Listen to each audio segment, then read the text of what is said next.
Hello, magical people of the internet. I am Jen, and welcome to my vlog I never thought I would, where we discuss doing things we never thought we would do and the unexpected places that they can lead us to. I have a fantastic guest today. He is an author and a podcaster, Josh Pantalleresco. Hi, Josh. Hey Jen, how you doing? I am great. How are you today? I'm feeling good. I've been looking forward to this.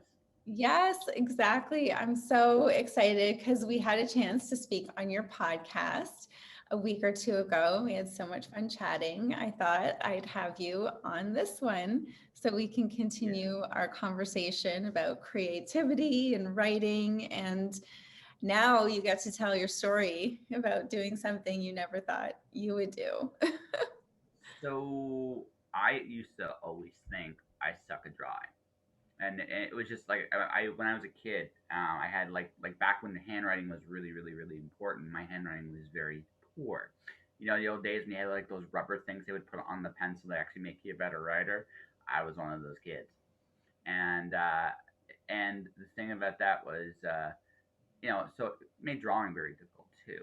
And back when I was a kid, my dad wasn't like he rather I knew how to think and analyze and solve problems, and the art stuff wasn't important. So I kind of took that mentality for a very long time. But unfortunately for me, or fortunately for me, I fell in love with the comic book medium. I love comics. I've enjoyed them, and I've tried doing some comics in the past as well. But getting together the people, the time, the money is one of the more difficult parts of doing a comic. So one day it's like, I'm gonna have to learn how to draw myself, and but it scared me legitimately because now it's been in my head for years and years and years and years. It's like, well, will this be good? And that's a terrifying thing, even for someone like me. That can still terrify you and freeze you. And but last year, right before the pandemic started, my sister bought me this book right here. Right, it says New Beginnings, right? Mhm. So I didn't do it for about 6 months prior to. I can't say I did this right away, but I started drawing. I don't know if you can see that, Yeah, that's awesome. Oh, right? And is that Ninja so Turtle from the back? yeah. So I mean, there's that stuff like Dr. Rogers here, as you can see in the 24th and a half century. And let's see here. Let's see if I can show you. I tried drawing the Ultimate Warrior. That did not go well. That did not go well at all. Let's try. I tried different things. Like anatomy still kicks my butt a little bit. That's a variation of Alice through the Looking Glass. Hmm. Yeah, I got that. Earthworm Jim. I don't know if you ever actually played that. Like this. Nah, it's an obnoxious video game. Very obnoxious. Okay, Let's so I see. want to ask you a bunch of questions. Um, Sure. so you said you just kind of weren't good at it and you didn't pursue it, and your dad felt like, um, the thinky stuff was more important than the creative stuff. So when you were younger and you made that decision that you weren't good at it, was it something that you wanted to be good at? Was it something that At, you at the time, honestly, no. At the time, honestly, no. I everything in my career, essentially writing and podcasting, have been accidents. Even Mhm. my start of my writing was actually kind of an accident. I did a London, Ontario had a contest back when I was a kid called the Lawson Literary Contest, which was a you get to write an essay or a story about something in Canada, and this is way before I ever lived in Calgary. Was I came up with this smart ass kid that from Calgary that traveled through time. That's kind of when I discovered my love for being a creative. Up until that point, I always had a wild imagination. I think when I was at that time, I was plotting to build a bridge from Sarnia, Ontario, because I loved Blue Water Bridge all the way to Germany. So I mean, I always had like this wild imagination of where things could go and stuff Mhm. like that. But that didn't really click until I was about 13. And and to Dad's credit, I mean, he was one of the most supportive people for me pursuing my dreams. So I can't really say like it was bad, but I think at the time it's always important to be able to learn how to solve your own problems, no matter and that was what he was primarily concerned about. I don't care what he does as long as he can think his way out of situations Oh, on yeah, no, of course. And I get that. I totally get that. yeah. I didn't mean it as like a derogatory thing, but most parents in general would be more pleased, when the child comes home with an 80 in math rather than like an 80 in drawing. You know what I mean? If Yes. you come home with like a 60 in math, your parents are gonna be like, that's not great. You come home with a 60 in drawing, your parents are gonna be like, oh, whatever. Yeah, You yeah, know? no, that always tends to be a thing. Funnily enough, drawing has a lot of math to it. That's the one thing that's actually probably been the biggest surprise to me. It's Mhm. actually lots of circles and small shapes put together, and I'm looking at it. It's almost sometimes like I'm playing Tetris, putting all these little shapes together to That's make a connect. that's so cool you say that. Okay, so now I want to kind of get into it. So, how are you learning to draw? How are you teaching yourself? Like, did you start tracing things? Are you watching videos on YouTube? Like, how are you learning how to do this I'm doing skill? it live on my show. I'm doing it live on my show. No, so I've been very fortunate. So I've been doing so usually at the end of the week, like at the end of this week, I'm doing a drunken draw, which is like right an artist come on the show and we just draw whatever we're gonna draw. So Oh, what I'll often do is I'll go on the internet and look at something that's really fun to draw. Like I really love like the expressive stuff. You know, it's like Ninja Turtles, things like that nature, right? I That's kind of what I'm doing. One of the reasons being is from a storytelling perspective. It's always the expression. And even when I look at people and I'm talking with and interacting with, right? I can usually get a lot based on a person's face, just what their mood, their what they're feeling, what they're enjoying, and whether they're enjoying the conversation, whether they're not enjoying the conversation. And storytelling is that we all tell stories whether we admit this or not. It's just being are smart enough to pick up the cues on the story being told, right? And so for me, that's been my approach. Now, eventually, I'm going to be getting like those books on anatomy. I'm going to be getting a couple of those books because I'm going to say this. I think you'll get it who that is. Breast kicked my ass for like the first like little while because because it's just like they look like they'd be easy. They're not. I had a Bill Moss. He created Naira X, like a comic book creator, and his specialty he draws pretty women, and he's great at it. So actually, like in one of my episodes, like, if you go in my archive on my YouTube, you can actually see a drawing lesson from Bill Moss, which is really fucking cool. But that's how I've been learning. I've been actually drawing with some really, really good people. I've been very fortunate that way. that's so cool. What a way to Yeah. do it. Yeah. So, like, you can kind of track your process and everybody else is along for the ride with you. That's a lot of Yeah. fun. What So, is the end goal to get proficient enough to draw your own characters for your comic book? So yeah, actually, it's kind of happening at the end of this year. So my very first, so I wrote a short novella novel called Lights Out. It's my little homage to Ray Bradbury. Mhm. So if you my show is on Twitch, but the cool thing about Twitch is the Twitch stream. So you got like these two pictures. Usually, like on the bottom right or bottom left is the person streaming and the video game they're playing, and on the right is like a dialogue box.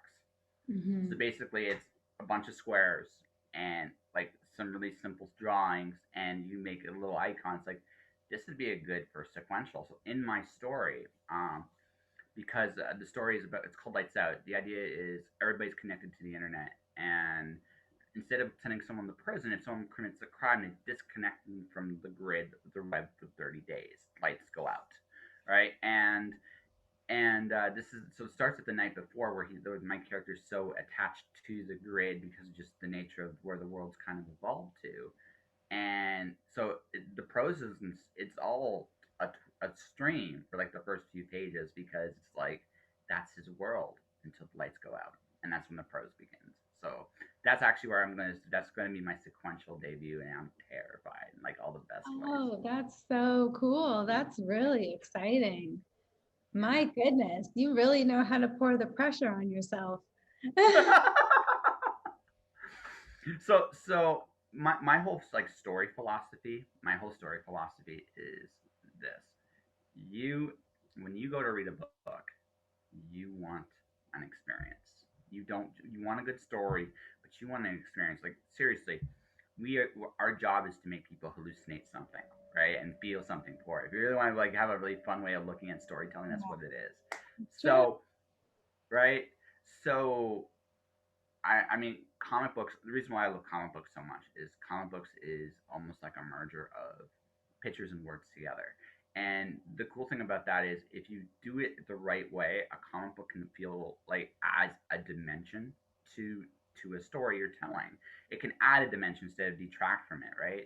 And so what I think is when I create a world, whether it's the Cloud Diver, whether it's Alice Zero, whether it's I love I love having an illustrated component to it. I'm a big fan of Japanese light novels. They do this very well. They'll have this beautiful story, but they'll also have some pictures here and there throughout. Mhm. I find it actually adds a dimension to the story that's not there, and I like creating that immersive experience all the way through. Okay, so we're going to jump ahead a little bit because you mentioned Alice Zero, and I want to get into talking about this. So, Alice Zero is an epic poem that you wrote, and you were Mm-hmm. just nominated for the Elgin Award for it. Mm-hmm. So, Yes. why don't you tell us a little bit about this? When we were on your podcast, we discussed it a little bit, and you were talking about how you were kind of blending genres because you kind of took Alice from the Lewis Carroll Through the Looking Glass on this kind of epic adventure, in terms of like a mythological epic. So, Yeah. so can you like, okay, first start off with like how you got inspired to write this piece. And So then this from there, why don't you tell us a little bit about the world and a little bit about what's I think you of all people will appreciate that ultimately it started because I met a chick at the bar with a Gorgon tattoo. Like happening. that's literally how this started. Because so this is what happened. I got approached to do like what would become Alma Zero by an editor for an anthology, and she liked what I did for the Watcher saga, and she was like, "That's really cool. Can you do something like that with Lewis Carroll?" And I was like, "What the hell am I gonna say?" I said, "Sure," because she's a friend. But I'm like, "What the hell am I gonna say about Lewis Carroll that hasn't already been said?"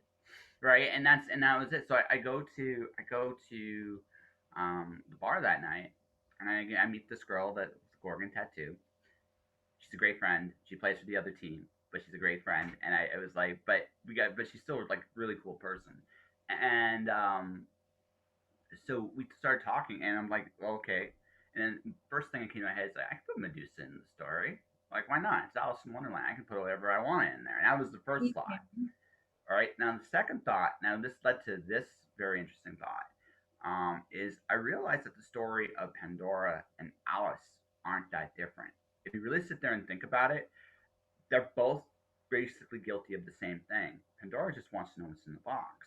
She can't. She's not allowed to open it because it's forbidden. But really, when you come right down to it, she's just curious and what she just wants to know what's inside. Alice follows a rabbit down the rabbit hole. Same thing. She's just curious. Like she was just curious. Where does this go? Where does this lead? And she follows in. It's like Alice is Pandora. And suddenly, when I had that, everything just clicked. It was just like, right? I Yeah, and I submitted. actually, just to interject for a second, but also just from like a colloquialism point of view, oh, that's when I opened Pandora's box, or that's when I went down the rabbit hole. They're kind of like interchangeable in terms of like getting mixed up in business. You don't want to get mixed up No, it's very. But I mean, that's the thing. Like, if you look at our stories, the history of where our stories come from, Alice is a derivative of the story of Pandora. If you in. really sit there and think about it, like Yeah. that's what Alice is. And so it's like, okay, so now let's reimagine all these characters. Who's the Mad Hatter? I know. Oh, actually, I'll just give it away because it's already out. Mad Hatter's Kronos. Mhm. Why? Because the Mad Hatter kills time. It's like it's a perfect little mashup, right? The Cheshire Cat. In my story, when Alice opens the box, the Cheshire Cat literally goes inside her head, and sometimes he hides in her shadow, which is kind of really Mhm. fun. And but it's not really a he; it's a she. and because the right goddess for that role, because if Alice is Pandora, Pandora is madness and chaos, right? Her Mhm. little sister would be something akin to discord, and that's as much of a hint as I'm going to give on the air as to who the cat actually is. If you know your Greek mythology, you know exactly who it is, right? But it's perfect if you sit there and think about the Wonderland characters, all of them. I found a very I did a very cruel thing to Poseidon actually in the story. I did like what I actually matched him with in Wonderland. Right? It just was like I was mean. I was so mean. But the idea is, but I mean, for all the cool mashup stuff, you have to have a really good story to tell. And for me, I actually, without giving too much away, I the one thing that's really interesting about Curiosity, there's an element of bravery in taking a chance to it, and I dig that about like that's the one thing about both Pandora and Alice. It's actually very noble, right? It's the flip. Most people look at there like, oh, they went down this forbidden route, but what they really, if you really sit there and think about it, they just wanted to learn something, and Mhm. that always takes that leap of faith to go out there and kind of just step out of your comfort zone and your box, not like literally, right? And so that's kind of like that's kind of where like, and that's kind of the angle I'm approaching Alice because it is Alice, but her name in the story is Alice Pandora of the Kingdom of Wonderland, right? So it because honestly, I'm gonna be very in your face about it, but that yeah, like that's literally how it all kind of came about. And then there's like, so I also accidentally invented a board game because of this story too. So and one no, I'll tell you this is like one of those like serendipitous things. So I had this idea that a board game would be a good world map for this particular story, and I came up with this idea of like the snakes and ladders, and each level of it is a different world because Alice travels to different like dimensions slash worlds depending on where she is. Mhm. And I'm like, okay, I got this really cool idea. And then I literally asked myself, well, how would you play this board game? And lo and behold, I'm not kidding. The moment I asked that question, I literally got every rule in the head to actually play this game. And I've actually done some board game testing with it. Like I said, I like creating immersive, giant experiences, and I have a very crazy imagination too. So That is so cool. Oh yeah, my goodness, that's so cool. Well, before we run out of time, I want to talk about your novel, which is called The Cloud Divers. Can you tell yeah. us a little bit about that? Because I also want to get to your podcast. Okay, so the Cloud Diver is about a very cowardly character that he he's doing his job and he finds that follows this girl with a gun blade into what would become the digital cloud. The idea is that the cloud today is actually going to be our archaeology tomorrow. All right, because if you were to sit there, all our data just sits in the cloud. Everything we've done, shared, recorded. So 50, 100 years from now, what's that going to look like? Right? And I mean, we have a very unique perspective like when you look at history now, like right this minute, this conversation is being recorded. This conversation is always going to be there. So, let's say someone was very curious about the life of Jennifer Lieberman, they can actually literally follow your progression the whole way through. We think Tutankhamun was an asshole, but we don't really know for sure because we only have pieces of their lives. And with a piece, you can only make a guess and ascertain, Yeah. right? Now, me being who I am, just right. Maybe let's say I'm a complete asshole because you have literally my podcast history, everything I've recorded on this thing. You have a sense of who I am as a person.